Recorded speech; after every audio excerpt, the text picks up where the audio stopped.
Welcome to episode 3 of Copper and Ink. This week will mark the first in a series we'll call the Litmus Test. We will select one paper and run it through a gauntlet of inks with some stringent testing to determine how it behaves and if the paper is one that we will continue to use. For this week's episode, we're going to start with the famed and highly esteemed Tomoe River paper, and it's in our Goulet notebook. On that paper we will use our Fuyugaki ink by Pilot, and that will be loaded in a Lamy Safari with an extra fine tip. We will use Noodler's Brevity blue loaded into a platinum Preppy, and this is the extra fine version of that, and this has been converted to an eyedropper pen. If you want to see more information on how to do that, be sure to check out the linked shorts where we record those conversions. It's pretty simple to do, and if you do a lot of writing, it will be worth your time. Next up will be the Diamine Aurora Borealis, loaded in our everyday carry pen, the Twisby Diamond 580 ALR.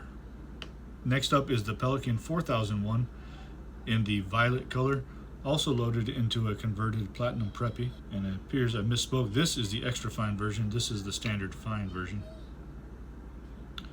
Then we'll have the Diamine Sparkling Shadows, a ink with some glitter mixed into it, and that is loaded into another Lamy Safari, this one in the fine size. And the final entry for this week will be the Bon Me glittering ink in the Saturn color. Again, high glitter in this one, and it is loaded into a platinum Curidas, and that has a fine nib on it. So that's the lineup. We're going to go through a series of tests. This will be the first time, so there may be some bumps on the road, but we'll do our best to get through it and see if Tomoe River paper lives up to its reputation, or if that holds true only for right-handed individuals, and those of us that are left-handed would do better by finding another paper. Let's find out.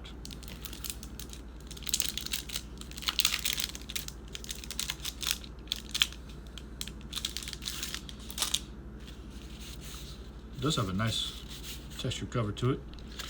It is a dot grid, brand new paper. You can hear the crinkle of the pages. I love that sound from being a former printing press operator. That was the sound of a brand new booklet or what have you that's been straight off the press and ready to go for the first time.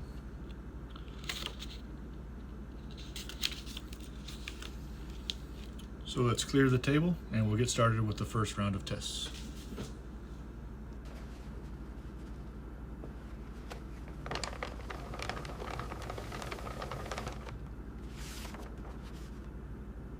The first pen up is the Lamy Safari extra fine nib with the Pilot Iroshizuku Fuyugaki.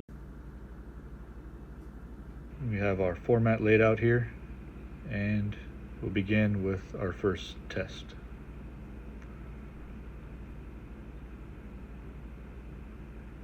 Set our timer for 5 seconds, and then we will drag our finger across and notice an excessive amount of smearing. Try again with a 10-second interval. Same process. Draw the X's. Set the timer. We will repeat this until we find the time where our finger does not smear the ink. Next up is 15 seconds.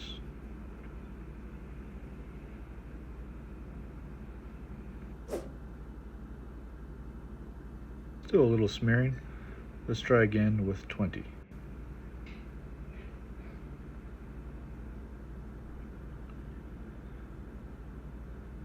And with the full 20 seconds elapsed, we do have the dry time of approximately 20 seconds. Next up is the feathering check. We will color in this circle, roughly 1 centimeter in diameter.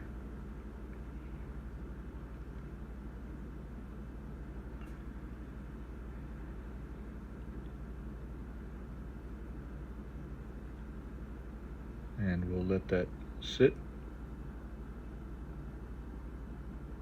And on close inspection, appears to be very minimal feathering. Now flip the paper over and take a look, and there is some minor bleed through, or ghosting, rather, not so much bleed through. 20-second dry time, very minimal if any feathering. Next up is the Platinum Preppy in a fine nib with Noodler's ink, Brevity Blue. We jump right to the 5-second test. 5X's down, timer running.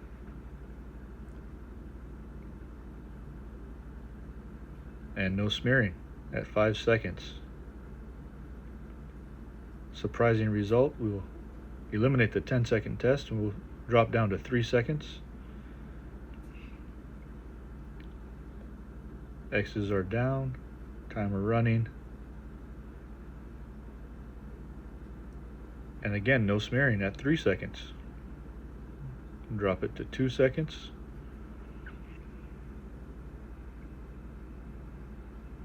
Five X's, a timer, and no smearing it yet again.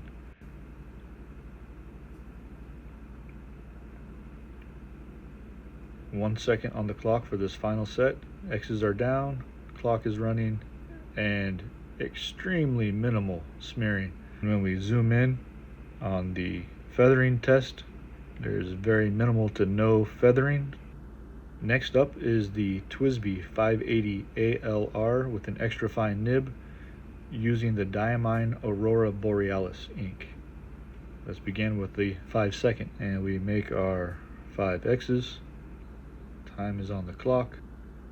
5 seconds, we will check it, and an extremely large amount of feathering. And we fast forward quite a ways through here. We had a series of tests. We went through the 25 seconds still with a good amount of smearing, and we went up to 90 seconds before we were able to get a dry time that did not smear. So a surprising performance from one of my most commonly used pen and ink combinations.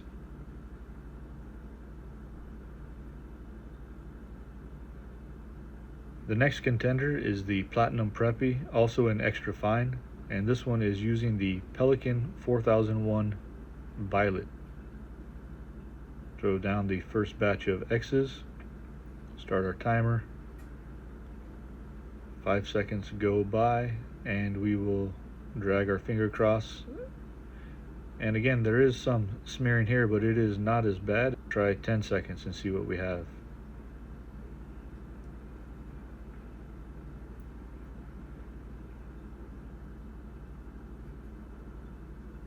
And at 10 seconds, stop our timer and smear.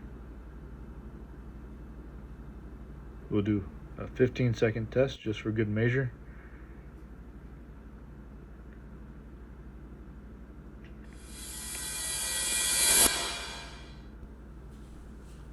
Do our 15-second smear, and everything looks clear. We'll move on to test for feathering.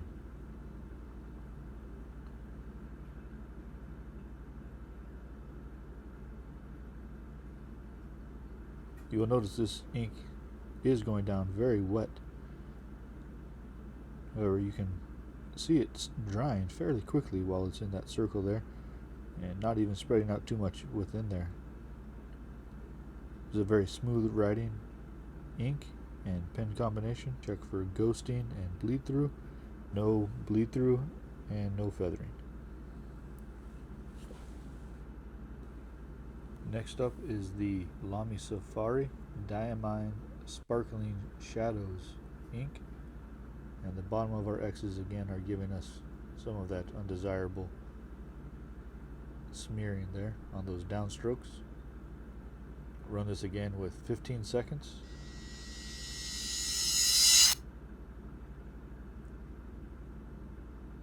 still had some smearing at the 15-second test, so we will run it at the next interval of 30 seconds.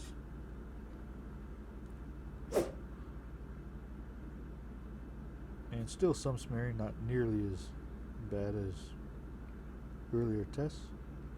And let's go to 60 seconds.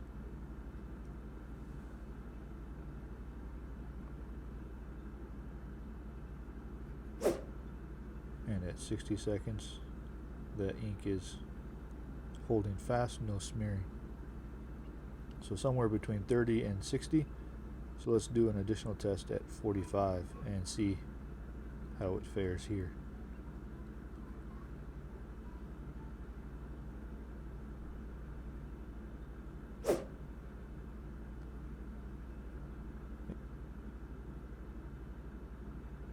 And at 45 seconds it appears to be holding fast as well, so we'll call that a 45-second dry time. Begin coloring our circle in.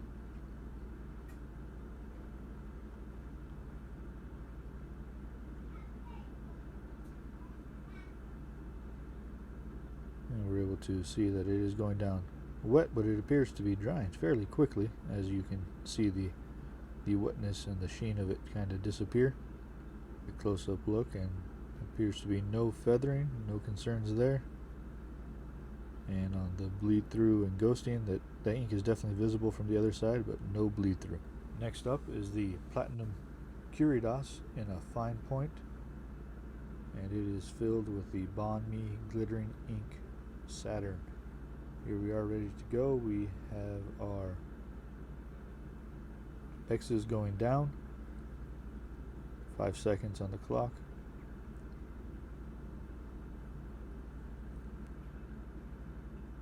And that ink came out surprisingly dry. A favorable result there. Let's go with 10 seconds and see if it's improved.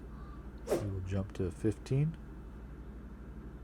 Appear to have no smearing there, so 15-second dry time for the Bon Me Glittering Ink Saturn. Move on to the feathering test.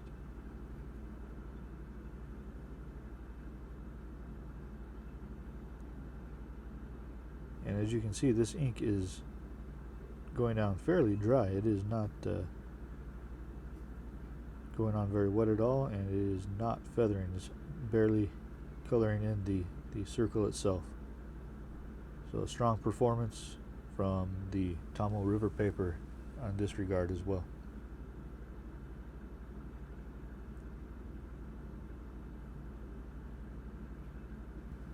Next up in the litmus test is the Milwaukee ink saw.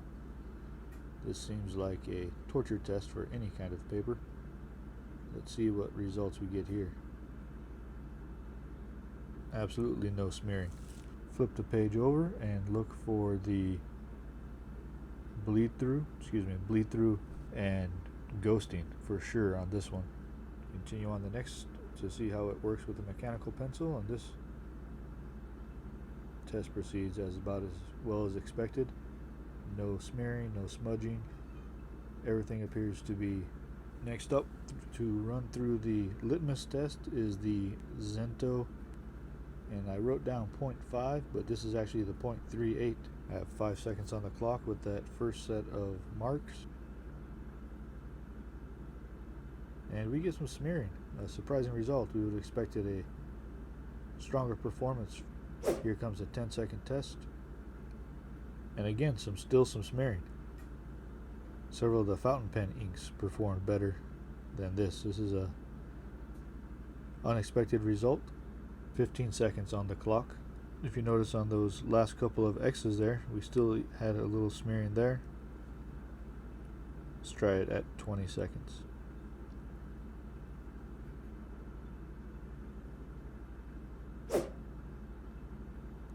There's 20 seconds, and the ink finally holds fast. Again, surprising results for a ballpoint pen. So at the conclusion of the first litmus test with Tomoe River paper, we see that the Tomoe River turned out very well. Very minimal bleed through, minimal ghosting. And this was a ink that went down a little bit wetter, so there's a tiny bit of bleed through there. The platinum Preppy Noodlers, that Brevity ink dried really quick, but did have a little bit of bleed through there on the colored in circle. The Diamine Aurora Borealis, despite its long dry time, had very minimal ghosting, or I guess this is feathering. I'm getting those words mixed up a lot in this video. Very little feathering, some ghosting. It's definitely visible that there was ink on the other side of the paper, but no bleed through. You will notice some of the violet Pelican 4001 did come across from the page where they contacted. So that one went on pretty wet and did have a little bit of transfer page to page. But again, no or minimal feathering there. And vexingly, you can see a touch, but not a lot. And the sparkling shadows, again, minimal feathering. There is some ghosting. Platinum Puridas with the Bon Mi. And some marking when we move around here. But not a lot of feathering, more smearing. The ghosting on that one was pretty minimal until we got down to the heavier inks there at the bottom. And of course the Milwaukee Inkzol. You can barely see the Kurutoga mechanical pencil marks through. They're there, definitely there, but they're not prominent. You see the Inkzol through two sheets more so than you see that. And same with the Zento. You can tell it's there, but there's no bleed through, just some ghosting. So how do you rate Tomoe River? What were the key benefits? It was the lack of feathering, resistance to bleed through, ghosting was definitely there. We'll call that average. And during the actual testing, there was very little smudging noticed. Most of that was when I went back and looked at it in more detail, trying to see if there were any issues. So I would give that a left-handed grade. What's your guess? I'm gonna give it a left-handed grade 4 out of 5. So we reveal a 4.5 out of 5 overall score for Tomoe River paper. A very solid showing for our first paper to run through the litmus test, and setting a very high bar for those that follow.